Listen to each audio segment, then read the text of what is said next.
this county should be supervised by another body, and that one is very nice, because if you give a county like Machakos and nobody is supervising, nobody is knowing where money is going, what are we going to do? People will die, people will go home, or the money will go in one person's pocket.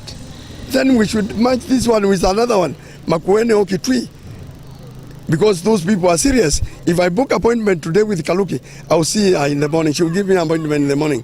If I book with Kivura, even if I call her, she will take my phone.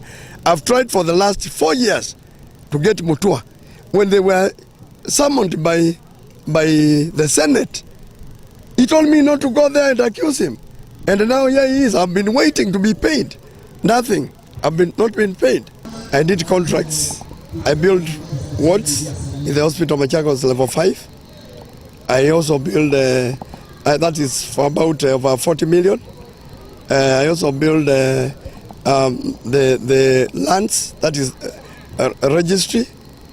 And I after finishing, I handed over around 2013, 2014. Up to today, I've never been paid. I'm always going to the offices from morning to evening. I had borrowed this money from the bank. So many people who are not able to come and tell it out, they have suffered a lot. Their things have been auctioned and they can't even work. They were grounded. But the problem with Machakos, you can't see anybody. The officials, you can't see them. And nobody, you can't see anybody. We can't even see the governor. I've sent so many messages to him, telling him to pay me for the last 4 years. I have never seen him. I have never seen anybody. So I'm even Kitui, when the Governor Kaluki joined Kitui the other day, he paid the odd debtors. They were all paid over 600 million.